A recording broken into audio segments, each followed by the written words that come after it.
Hello, good evening everyone. We are connected और इसके ma'am और हम पढ़ रहे हैं प्रीवियस ईयर क्वेश्चन सोल्व कर रहे हैं जो यहाँ पर ईवीएस अभी चल रहा है। सीडीपी और ईवीएस को हम लेकर चल रहे हैं। ओके, हम ईवीएस वो अभी सोल्व कर रहे हैं। तो हमारा क्वेश्चन संख्या यहाँ पर बताएंगे कि 76 तक को क्या है जो व्याख्या सहित है। बहुत अच्छे से व्याख्या यहाँ पर दिया जा रहा है जो आप लोग को एक बार में ही कंसेप्ट में आ जाता है।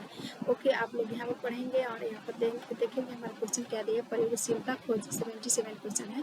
प्रयोगशीलता खोजना, जांच पड़ताल और प्रश्न पूछना, पर्यावरण के सक्रिय अधिगम का अनिवार्य तत्व का निर्माण करते। एक शिक्षक हमें खाना चाहिए कि संकल्पना के बारे में बताने के लिए निम्नलिखित गतिविधियों की व्यवस्था करते। कैसे व्यवस्था करते हैं तो यहाँ पर ऑप्शन दिया गया है। सैंपल पर उस प्रकार के सभी भोज्य पदार्थ को चित्र बनाना है या विभिन्न भोज्य पदार्थ के उदाहरण देता है। प्रत्येक के अनिवार्य तत्वों को बताता है या प्रत्येक विद्यार्थियों को शिक्षार्थियों से कहता है कि सभी संभावित स्रोतों से संबंधित जानकारी एकत्रित करे या प्रकरण पर एक वीडियो दिखाता है। यह दिया गया उपयुक्त 4 गतिविधियों में से कौन से सक्रिय अधिगम को संतुष्ट करती है। तो यहाँ पर बताएंगे कि यहाँ पर हमारा कौन सा अधिगम को संतुष्ट करता है। तो विभिन्न भोज्य पदार्थ के उदाहरण देते हैं। प्रत्येक के अनिवार्य तत्वों को बताना है। यहाँ पर आप विभिन्न भोज्य पदार्थ के बारे में बताना है और यहाँ पर तत्व, उसके तत्व जैसे कि प्रोटीन से हमें क्या मिलता है, क्या खाएंगे,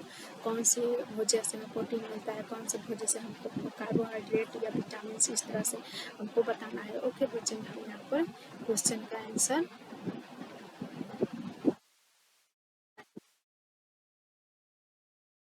के तरफ कक्षा 4 के शिक्षार्थियों को हवा के बारे में बताना है। हवा सब जगह है।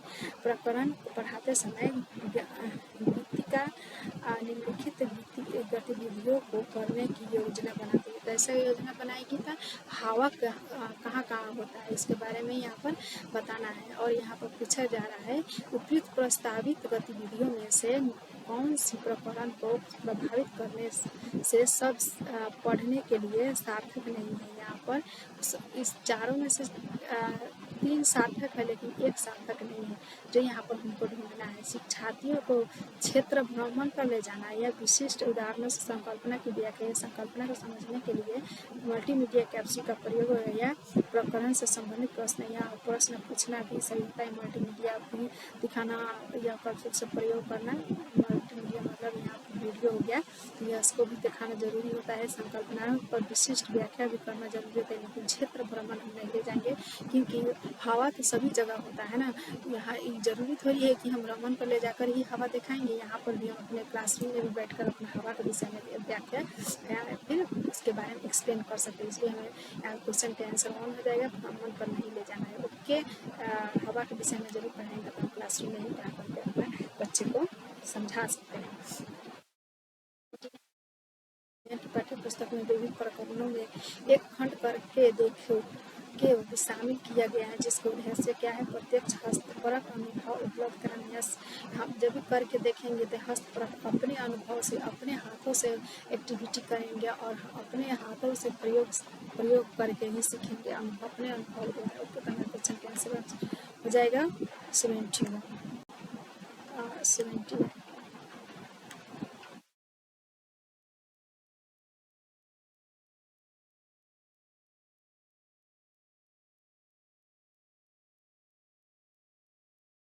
फ्रेंड्स, यहाँ पर देख सकते हैं आप लोग हिंदी और इंग्लिश दोनों दिया गया है। आप लोग दोनों को यहाँ पर देखने की कोशिश करें और समझने की भी कोशिश करें। ओके, तो हमारा क्वेश्चन जो था कौन था, 1। ओके, पर्यावरण अध्ययन में एक अच्छे दत्त कार्य का मुख्य लक्ष्य होना चाहिए। पर्यावरण अध्ययन में हम अद्वितीय कार्य देते हैं। किस लिए देते हैं, प्रभावी अधिगम के लिए, पाठ की दोहराने के लिए या समय का बेहतर उपयोग सुनिश्चित करने के लिए या शिक्षार्थी को अनुशासन में बनाए रखने के लिए या अधिगम विस्तार के अवसर उपलब्ध कराने के लिए। हाँ, उसे दत्त कार्य या होमवर्क कहा जाए।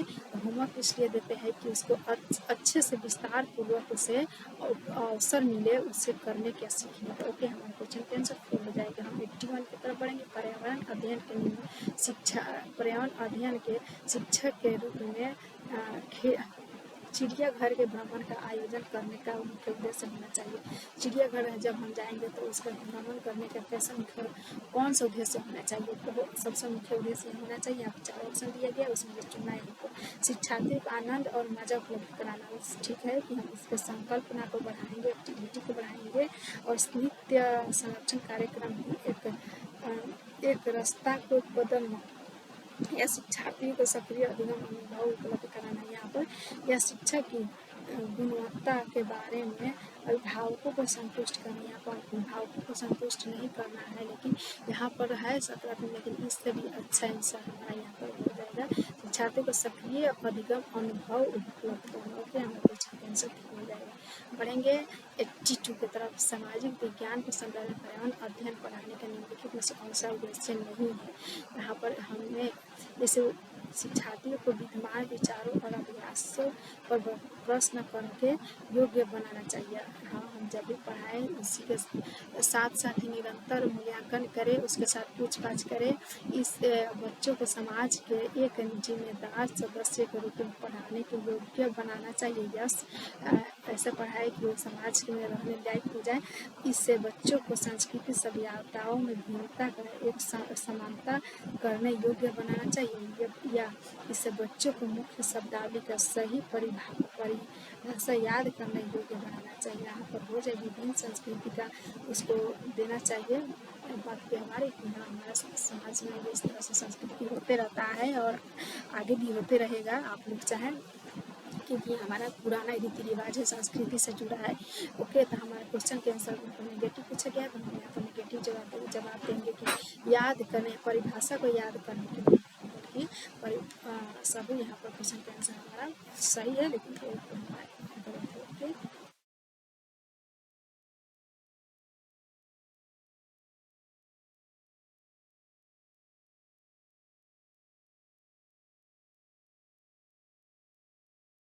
पढ़ेंगे कविता पर्यावरण अध्ययन की कक्षा में गरीबी, निरक्षरता और वर्ग असमानता जैसे सामाजिक मुद्दों पर बल देना चाहती है। निम्नलिखित में कौन सा अधिगम अनुभव इस उद्देश्य प्राप्त में अधिक प्रभाव होगा।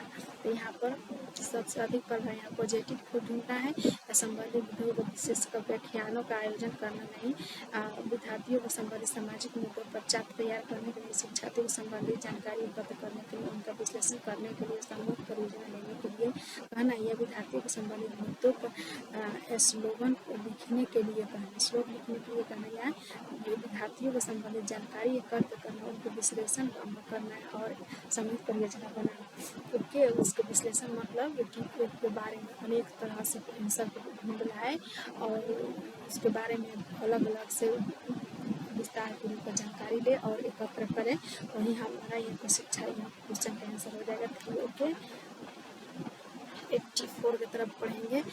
प्राथमिक स्तर पर पर्यावरण अध्ययन में रचनात्मक आकलन के डैश को शामिल नहीं करना चाहिए। इसमें से 4 ऑप्शन दिया गया है, जिसमें से 3 को शामिल करेंगे, लेकिन 1 को शामिल नहीं करना है। शिक्षार्थियों के अधिगम रिक्तियों को पहचानना है, शिक्षण में कमियों की पहचान है, शिक्षार्थियों के सीखने को बढ़ावा देना, या शिक्षार्थी ग्रेडिंग और रैंकिंग को यहाँ पर शामिल करना। तो यहाँ पर जब भी रैंकिंग आए, ग्रेडिंग आए, रैंकिंग आए, यहाँ पर नेगेटिव हम आंसर मानेंगे। तो हमारा नेगेटिव पूछ रहा है तो हम नेगेटिव आंसर देंगे। ओके, हमारा क्वेश्चन का आंसर यही हो जाएगा 4।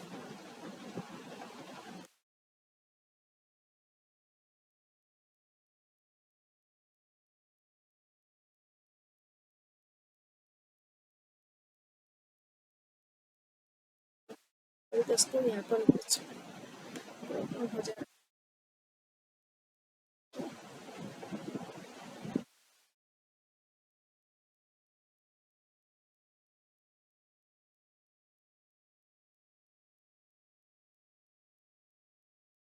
या बाइलिंगुअल, जिसको हिंदी में समझ में आए हिंदी में करेंगे और जिसको इंग्लिश में समझ में इंग्लिश में करेंगे। ओके, तो हम क्वेश्चन को यहीं पर रखेंगे और आगे एक और वीडियो लेंगे जो जिसमें हम आप लोग अच्छे से व्याख्या सहित करेंगे क्वेश्चन का। आप लोग का ये मकसद नहीं होना चाहिए कि एकदम से बड़ा वीडियो हो जाए या बहुत क्वेश्चन आ जाए।